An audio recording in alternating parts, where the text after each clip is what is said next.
the aroma of stale coffee, a bitter companion to the dawn, and my mother's perpetually worried sigh were the first sensations that registered every morning. They were more than just sensory inputs. They were a familiar scent, a physical manifestation of my deeply ingrained place within the household. I was the quiet, unseen engine that kept the entire complex mechanism running, a silent hum of activity while my parents and younger siblings lived their lives with a vibrant, unburdened energy. My existence was defined by the pre-dawn hours, the meticulous preparation of breakfast, the careful packing of lunches, the vigilant ensuring of homework completion, the precise folding of laundry, and the maintenance of a house in a state of perpetual, ordered calm. My contributions were so deeply woven into the fabric of our daily life, so utterly expected, that they had effectively faded into invisibility. My father, a man whose words were as sparse as his affections, would offer a curt nod, a brief acknowledgement of the perfectly cooked eggs I placed before him, a fleeting moment of recognition before he plunged back into the morning newspaper's dense columns. My mother, perpetually absorbed in her own swirling anxieties and the ever-present demands of my younger sister, Chloe, and my brother Leo, would murmur a distracted "Thank you, dear," her eyes already scanning the glowing screen of her phone, meticulously planning their next outing, their next perceived achievement, their next step on the ladder of social advancement. Chloe, the reigning queen of passive aggression, possessed an uncanny ability to communicate her displeasure with a dramatic sigh, a performance enacted with exquisite precision if her toast wasn't buttered just so, each micro-expression a carefully calibrated judgment. Leo, bless his utterly oblivious heart, simply viewed me as an extension of the kitchen, a magical being who inexplicably produced his preferred snacks on demand, his youthful universe unburdened by the intricacies of domestic operations. They moved through the house like magnificent ships in full sail, their needs and desires clearly charted and effortlessly met, while I remained the quiet, steadfast tugboat, ensuring their smooth passage, always at their beck and call, a constant, unwavering presence in their wake. There were no grand pronouncements of my silent servitude, no overt acts of cruelty that would have punctuated the oppressive atmosphere. It was a far more insidious form of control, a subtler manipulation that seeped into every aspect of my life. It was the constant, unspoken assumption that permeated every interaction. It was the unquestioned automatic delegation of every conceivable chore, the casual, thoughtless dismissal of my own nascent aspirations. When I had tentatively voiced my desire to study art history at university, my father had responded with a dismissive grunt, a sound that conveyed more disapproval than words ever could. And how will that put food on the table? My mother, her hands already twisting in a familiar gesture of maternal anxiety, had wrung them with an earnestness that felt like a physical restraint. It's such an uncertain field, darling. Perhaps something more practical? Something with a clearer path. Practical, in their lexicon, invariably meant being readily available. Practical meant remaining within the comforting confines of this house, available to serve, to anticipate, to fulfill. So I stayed. I deferred my dreams, carefully packed away my sketchbooks, their vibrant potential seemingly extinguished, and learned to anticipate needs before they were even fully formed, before they were even voiced. My bedroom, a small cramped space tucked away at the end of the hall, became my sanctuary, a small corner of the house where I could retreat, where the echoes of their incessant demands might momentarily fade. Yet, even within its relative peace, the pervasive presence of their needs followed. The quiet, persistent hum of the dishwasher, a constant reminder of its ceaseless cycle, the distant thud of Leo's football against the outer wall, a percussive beat marking the rhythm of his day, the tinny, inescapable sound of Chloe's pop music seeping through the thin walls. They were the relentless soundtrack to my life, a constant, undeniable reminder of my unyielding responsibilities. The turning point, the seismic shift that began to alter the course of my existence, wasn't a sudden, dramatic explosion of pent-up emotion. It was a slow, creeping realization, a gradual dawning of awareness that solidified into a chilling clarity during my parents' annual summer party. It was a grand, meticulously orchestrated affair, a veritable showcase of their carefully cultivated social standing, and it fell, as always, to me to orchestrate its entirety. The catering arrangements were my sole responsibility to coordinate, the intricate seating arrangements to finalize with diplomatic précis. The sprawling garden to be rendered immaculate, a verdant tableau of their prosperity, and every single guest's dietary requirement, no matter how obscure or specific, to be meticulously catered to with unwavering attention. My mother, in her element, fluttered about the periphery, directing me with the practiced air of a seasoned general, while Chloe, ever eager to offer her unsolicited assistance, helpfully pointed out all the things I'd forgotten, which of course I hadn't. My meticulously prepared lists and mental checklists were her constant targets, each critique a subtle jab at my competence. Amidst the polite chatter of assembled acquaintances and the delicate clinking of champagne glasses, I overheard a conversation. A distant cousin, a jovial man named Julian, his voice warm and expansive, was speaking with my father, Reginald.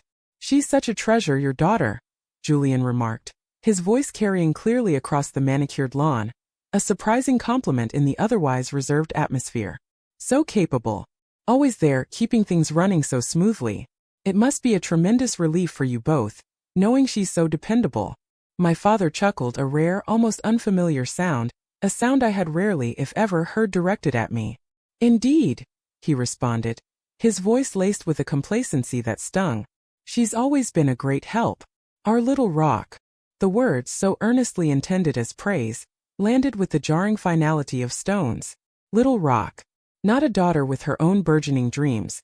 Not a person with a developing identity, but a resource. A dependable, silent, functional thing. In that singular, profound moment, the years of invisible labor, the countless sacrifices made in silence, the quiet shelving of my own developing identity, coalesced into a chillingly sharp clarity. I was not seen. I was not valued. I was simply used.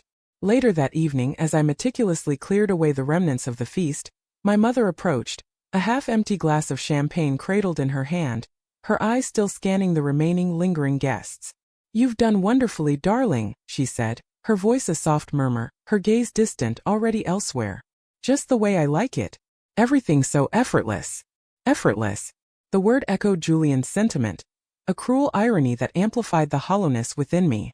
Effortless for them because it was utterly, profoundly exhausting for me.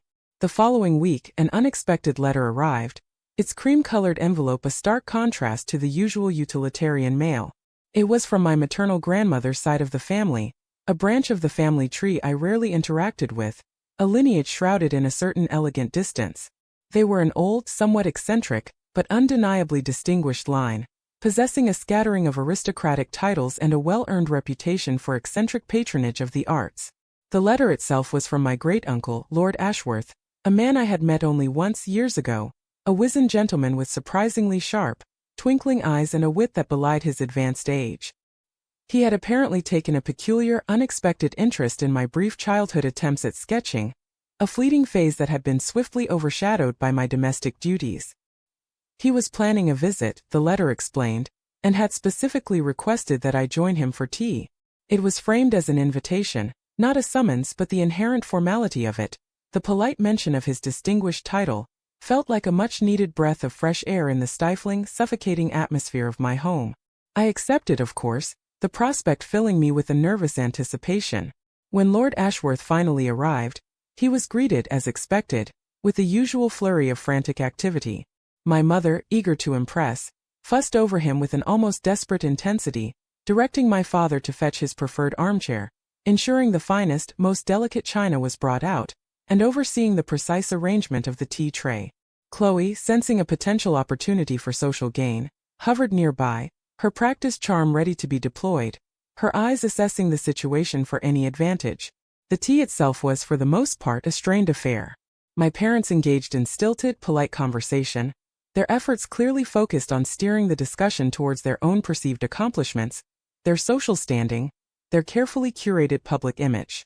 Lord Ashworth, however, listened with a gracious patience, his gaze often drifting, with a quiet intensity, towards me.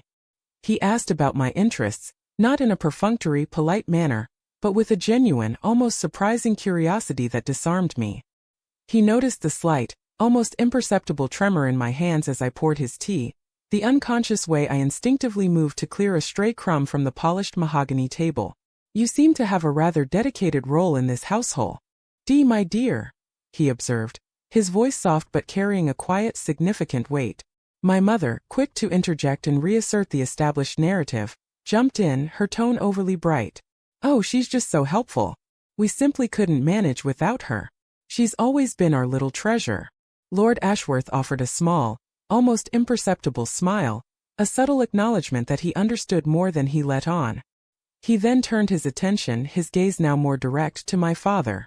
"And you, Reginald," he said, his tone shifting subtly, becoming more pointed, more incisive. "You mentioned your daughter's artistic inclination some time ago. I recall seeing some rather promising sketches she did years ago. Such potential was evident even then." My father blinked, clearly caught off guard by this unexpected turn in the conversation. "Oh, that," he stammered, a flicker of discomfort crossing his face. "Well, yes, she used to draw a bit as a child. But she's been so busy with, helping out around here. With family matters." Lord Ashworth's gaze softened as he looked at me again, a warmth radiating from his eyes that felt like a balm. "Helping out is a noble pursuit, of course," he conceded gently, "and certainly a valuable contribution. But potential, my dear girl, once left fallow, can indeed wither. It requires tending like any garden. And sometimes," he leaned forward slightly, his voice dropping to a conspiratorial murmur, "a shared secret between us. Sometimes people become so accustomed to a certain arrangement, so entrenched in a particular way of seeing things, that they forget to look beyond it. They forget the inherent value of what they are neglecting." He then did something entirely unexpected, something that shifted the entire dynamic of the afternoon. He reached into his sleek leather briefcase and withdrew a slim leather-bound book. "I was recently organizing my library," he explained, his voice matter-of-fact, as he handed it to me. "This particular volume came across my desk, a first edition of Ruskin's Modern Painters. I thought you might appreciate it." My hands trembled as I took it, the weight of it surprisingly substantial. It was a beautiful thing, the paper aged but remarkably pristine, the leather binding supple and worn with a gentle history. It felt like a key, a silent, profound acknowledgement of something my own family steadfastly refused to see, a tangible symbol of a life beyond the confines of domestic service. "There's a rather fascinating chapter in there on the crucial importance of observation in artistic development," he continued, his eyes twinkling with a shared understanding, "and a particularly insightful section on how true patrons don't simply acquire art, they actively nurture the artist. They see the spark, the nascent talent, and they fan it into a flame." The tea concluded soon after, the carefully constructed politeness of the afternoon gradually dissolving. Lord Ashworth departed with promises of future correspondence, a vague but hopeful assurance. My family, however, seemed unsettled, a palpable tension emanating from them. They had clearly expected him to be impressed by them, by their social standing, by their carefully constructed lives, not to be engaging with me as an individual, as a person with her own thoughts and potential. The book, a tangible symbol of my dormant talent, sat on the coffee table, a silent, eloquent testament to a life waiting to unfold, a life that existed independently of their needs and expectations. The change, when it came, wasn't immediate or dramatic or announced with fanfare. There were no public pronouncements of independence, no dramatic confrontations. But the book became my anchor, a physical manifestation of my rediscovered self. I reread its pages, and Lord Ashworth's words about observation and potential resonated deeply within me, echoing in the quiet chambers of my mind. I started sketching again, tentatively at first, in the hushed, solitary hours of the night, the soft scratch of pencil on paper a clandestine symphony against the slumbering house. The next time my mother casually asked me to fetch something for her, a request that had always been met with immediate compliance, I replied, calmly, deliberately, "In a moment, Mother. I'm just finishing this chapter."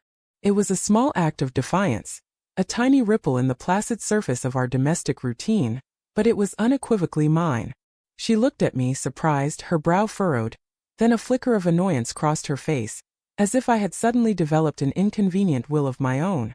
When Chloe complained, with her characteristic petulance, that I hadn't ironed her favorite dress immediately, her tone laced with impatience, I met her gaze, a quiet, steady look that she had never encountered from me before. "It will be done when it's done, Chloe," I said, my voice devoid of its usual anxious haste, a new note of quiet resolve underscoring the words. My parents, so accustomed to my unquestioning compliance, my seamless integration into the household machinery, were utterly bewildered. They had lost their easy cog in the well-oiled machine. They began to notice things, small details that had previously passed them by unnoticed. They saw me reading when I wasn't in the kitchen, engrossed in the world of Ruskin. They saw me sketching in my room, my fingers stained with graphite. They saw me not as a function, not as a utility, but as a person with her own thoughts, her own time, her own burgeoning desires. The social consequence of this subtle shift was pervasive, though rarely articulated. At family gatherings, my parents would still introduce me with a practiced ease as their helpful daughter, but there was a new hesitancy in their tone, a subtle faltering in their usual assured pronouncements. Their ingrained reliance on my invisible labor began to falter, and they had to, for the very first time, actually ask for things, and sometimes, and this was perhaps the most jarring for them, they had to wait for them. The effortless facade they had so carefully cultivated began to show faint cracks, revealing the invisible scaffolding of my silent service that had supported it for so long. My mother would sometimes sigh, not with her usual worried exasperation, but with a quiet, almost resigned annoyance, as if I had suddenly developed an inconvenient and perplexing will of my own. My father would occasionally glance at me with a flicker of something I couldn't quite decipher. A mixture of confusion, perhaps, or a dawning reluctant awareness of what he had so casually taken for granted for so many years. The emotional justice, for me, was in their reluctant realization, however grudging. It was in the subtle, almost imperceptible shift of power, a quiet redistribution of influence, not through grand gestures or public declarations, but through the simple, profound act of asserting my own existence. I was no longer just the servant, the dutiful daughter who existed solely to facilitate their comfort. I was an individual, a person with a life and potential that existed independently of their needs and expectations. The quiet humiliation for them, the silent dismantling of their carefully constructed reality, was in the dawning understanding that their world, built on my silent service, was not as immutable or as absolute as they had always believed. Lord Ashworth, in his quiet wisdom, never interfered again. He had simply opened a door, revealed a glimmer of light, and then with a gentle understanding stepped back, leaving the choice and the subsequent work entirely to me. And in the quiet, fertile space he had so generously created, I began to build my own life, one tentative sketch, one careful observation, one quiet, independent breath at a time. The smell of stale coffee still lingered in the air, a faint residue of the past, but now it was just a smell, a simple olfactory sensation, no longer the defining, overwhelming aroma of my entire existence.